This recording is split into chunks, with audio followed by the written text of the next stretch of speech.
I'm joined by Dr. Keith Resin. Dr. Resin's highly experienced, a board-certified orthopedic surgeon with Morris Hospital Orthopedics and Sports Medicine.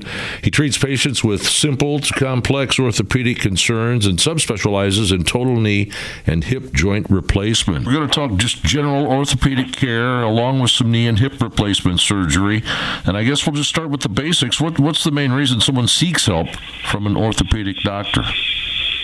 Well, the most common reason, obviously, is pain. They've had an injury or they start to develop pain, especially for the chronic problems like arthritis in the knee or the hip. But by far, the number one thing would be pain.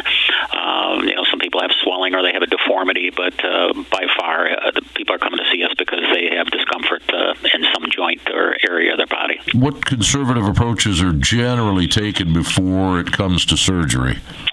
Well, obviously, everybody you have to take a history from them, and normally we would do some x-rays if they're indicated, and then we have a whole gamut of different things we can do from a conservative standpoint, from medications to physical therapy. Sometimes injections for certain problems can be very helpful. There are newer injections that are available. Some people call them gel shots. Probably many of the listeners have heard of them or maybe even had those done. Those can be very effective in certain populations. So there's a multitude of things we can do prior to surgery. In fact, most of the people we see in the office do not come to surgery. Probably less than 10-15% of the people that I see ultimately have surgery. The breasts are managed conservatively with some of the things we just mentioned. Mm-hmm. Well, when do you know when a patient requires surgery or knee or hip replacement? So typically, one of the things I like to talk to patients about is quality of life. Is their quality of life where they want it to be? Can they do the things they want to do? Do they have pain with daily activities? Obviously, we want to make sure that their x-rays warrant, a surgical procedure like a hip or knee replacement. I also like to know that they've tried some conservative measures. In fact, with most of the insurance companies now, we almost have to show them that we've tried some of these. But if they failed all of that, and if their x-rays warrant more intervention, which is typically a replacement of some type, and here's the key, they're not happy with their quality of life and their ability to do their day-to-day activities, then I think they're ready for something a little more aggressive, which is obviously on the surgical side. How rare is it when maybe you first see someone where surgery is the only option, or does that not even happen? Well, it does. It's rare, but, I'll sometimes see some very stoic people who have had, arthritis or complaints when I ask them, how long have you had it? 10, 15 years. And they come in, they just have a miserable hip or knee, and you wonder how they've been going on that. And those people, are coming to they're going to come to some type of a hip or knee replacement. They're just not going to get away without it. But that's usually rare. Most of the time, people are coming in, when they might have had symptoms for 6 months, a year, even sometimes less than that. But every once in a while, we see that stoic farmer or somebody else who just, they don't want to come in, and they finally get to the point where enough's enough, and they really have advanced disease. And I pretty much tell them, hey, we can try some medicine, we can try a shot, but you're headed for surgery. Yeah. All right. Well, how have knee and hip replacement surgeries advanced in recent years?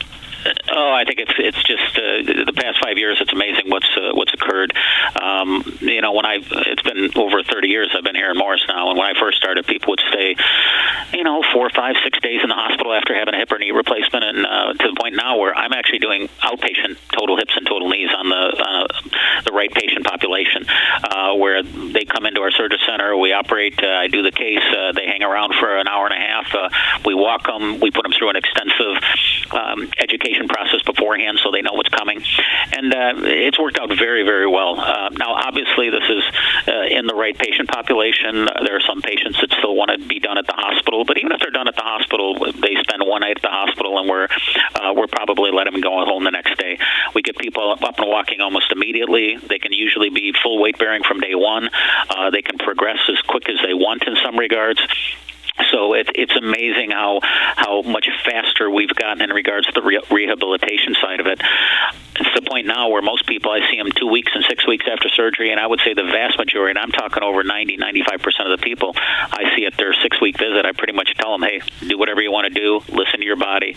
If it gets a little sore, it's a sign to back off, but they're in pretty good shape by 6-8 weeks, the vast majority of them. Would you say a majority of the replacement surgeries are now done on an outpatient basis? So I think if you you look across the country, I wouldn't say the majority, but I would say we're probably in the 40 to 50% range. I would say in my world, I've been doing this probably about 2 years now, and at first we were very selective, obviously. We wanted to make sure that everything was done just perfectly, and I would say I'm about 30% of my hip and knee replacements, and that's growing every month. Some of it is just, the patients got to get used to this, but especially with COVID, nobody wants to go in the hospital if they don't have to, so right. It's really been very well received with a lot of people, and I don't know that I can think of anyone that really said, "Boy, I wish I would have gone to the hospital." It's worked out well. Right, yeah. Sure. I appreciate you giving me a couple minutes to kind of explain what's going on in the hip and knee world, and the last thing I'd probably say is if there's somebody out there that has hip and knee pain, come in, have it checked out. It's nothing like it was 10, even 5 years ago. It really has become a much different operation as we've evolved in medicine. So easy to say it's not your parents' or grandparents' replacement, right? No, not at all. I mean, it's amazing. Even just like I say, 5-10 years ago, it's a different operation now with different protocols, different medications for pain relief, and just it is really a different operation at this point, in my opinion. Dr. Keith Rezin, he's accepting new patients and is available to see patients in Morrison, Ottawa. Appointments can be made by calling 815-942-4875. The physicians with Morris Hospital Orthopedics and Sports Medicine are excellent local resources for orthopedic, foot and ankle, and spine care, and see patients in Morris, Ottawa, Joliet, and Diamond, Coal City. To learn more about Morris Hospital Orthopedics and Sports Medicine, please go to morrishospital.org.